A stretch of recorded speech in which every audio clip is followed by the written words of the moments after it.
네. 후보자님께서는 서울대를 나오셨고 또 판사를 계속 역임하셨고 그리고 50대의 남성분이십니다. 서면 질의에 대한 답변의 내용에 보면 결국 대법원의 역할이라는 것을 후보자께서 지정하시길 다양한 계층의 갈등을 조정해야 하고 사회적 약자의 권리를 보호하는 최후의 보루다 이렇게 얘기하셨습니다.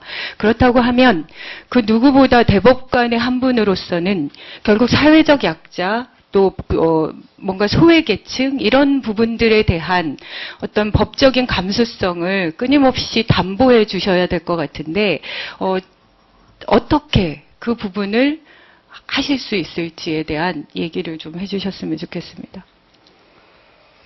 예, 제가 그 단독 판사를 할 때 아마 위원님 판결을 가지고 계실 텐데요. 그 영주에서 영주 상공회의소 직원이 퇴직을 해서 퇴직금을 청구를 했습니다. 근데 아시다시피 근로기준법의 적용을 받으려면 5인 이상의 사업장이라야 되게 되어 있습니다. 그때 그 원고는 그 홀로 변호인 도움 없이 재판을 했었습니다. 그 반면에 상대방은 그 지역에서 말하는 영주 상공회의소고 대표는 저희 법원의 조정위원이었습니다.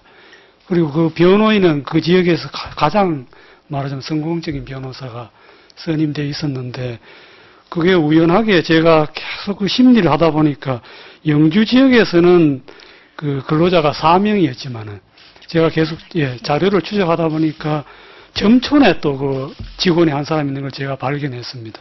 그렇게 해서 그 근로자를 제가 근로기준법의 적용을 받게 해서 보호해 준 적이 있고요. 또 한 가지만 하면 되겠습니까? 맞습니다. 그렇게 법 해석이라는 것은 그 법 해석을 하는 그 재판관의 어떤 본인의 그 기본적인 심성이나 가치관이나 이런 것에 의해서 충분히 달리 보일 수 있다라고 생각합니다. 그런 것들을 저희는 기대하고 있는 것이죠. 그것과 관련해서 제가 확인해 보니 후보자께서는 사실은 굉장히 일찍 1997년도이더라고요. 1997년에 결국 성전환자에 대한 강간죄가 성립되느냐에 대한 논란이 있었고 성립될 수 없다. 여자로 볼 수 없다라고 한 판결이 있었습니다. 거기에 대해서 재판 연구관으로서 논문을 하나 쓰셨더군요. 기억하십니까? 예, 맞습니다. 네. 물론 거기에 대해서 긍정적으로 획기적인 결론을 내시진 않았지만 그 부분이 그 당시에 어쨌든 성전환 수술이라는 문제에 대해서 적극적으로 노력해야 된다라고 지적을 하고 계셨습니다. 네. 저는 그 부분에 대해서 높이 평가하고 싶습니다. 사실은, 입법부가 이 부분도 이 성전환에 대한 끊임없는 논란이 있었고, 그것에 관한, 법안이 계류 중에 있었음에도 불구하고 여전히 통과되지 않고 있는 상태에서 대법원에서는 어쨌든 그런 입법의 불비를, 보완하기 위해서 성전환자 성별 변경에 관한 대법원 예규를 마련하고 있죠. 알고 계십니까? 예, 그렇습니다. 네. 저는 그 부분과 관련해서, 혹시 후보자님께서도 아시는지 모르겠습니다만, 독일에서는 지금 출생신고서 자체에 그 남녀라는 그 성을, 정하지 않고 제3의 성으로 비워놓을 수 있도록 법을 개정했습니다. 혹시 알고 계시죠? 예, 제가 지금 처음 들었습니다. 아, 그렇습니까? 예. 네, 2013년에 마련이 돼서 매우 그런 합리적인 사실은 그렇습니다. 주류 일반 사람들에 대한 이해관계를 대변하기란 너무 쉬운 일이라고 생각합니다. 하지만 독일에서도 매년 태어나는 아이들이 한 2,000명 정도가 남녀의 성기 구조를 같이 갖고 태어나거나 그래서 그 아이의 성별을 확인하기 어려운 그런 상태로 태어나는 그 아이들을 위해서 그렇게 모두가 제도에 대한 변화를 고민하고 있는 것입니다. 2,000명이 불과한데요. 저는 그런 합리적인 그런 태도들을 조금 더 사법부에도 그런 부분들을 요청하고자 하는 마음입니다. 그렇기 때문에 사실은 아까 후보자께서 그 분석을 쓰신 판례가 그대로 유지되고 있지 않지 않습니까? 강간죄에 대한 성전환자가 여전히 인정됐잖아요.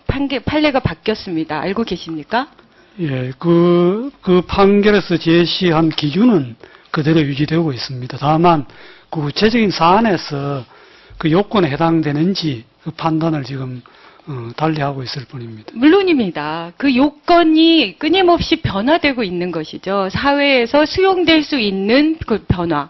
그렇기 때문에 대법관 분들은 특히나 그 사회의 변화, 때로는 사회의 변화를 이끌어 가야 되는 거죠. 사회의 인식이 잘못됐다고 판단되고 헌법 정신에 위배된다고 하면 또 그 또한 여론을 무시하고 내지는 여론의 문제점을 지적하며 선도할 수 있는 판례를 만들어내야 된다고 생각합니다. 그것이 대법관의 사명이기도 하다라는 생각입니다. 그런 의미에서 저는 한 가지 부탁을 드리거나 입장을 확인하고 싶습니다만 말씀하신 대로 특별한 법의 변화가 없음에도 불구하고 1심 법원에서 판례들이 바뀌고 있습니다. 그것이 또 사회의 변화를 반영하고 있는 올바른 방향이라고 생각하는데 아까 말씀드린 것처럼 성전환자들에게는 성변경이라는 것이 너무나 자신들의 인생의 중요한 문제인데 그 성별 변경과 관련해서 요건을 외부성기 성형이라는 것을 정하고 있습니다. 그런데 최근에 하급심 판결에서는 그 성전환 수술이라는 것이 그 당사자에게는 목숨까지도 걸어야 되는 너무나 위험한 부분이기 때문에 그것이 반드시 필요하지 않다라고 판결을 내리고 있습니다. 그것에 대해서 알고 계십니까? 입장을 좀 얘기해 주셨으면 좋겠습니다. 예, 내용은 알고 있습니다. 그러면 이 부분에 대해서 예규나 이런 부분들에 대한 변경을 검토해 보실 의향은 있으십니까? 그래서 위원님 아시다시피 저희도 노력하겠고 또 예규는 어떤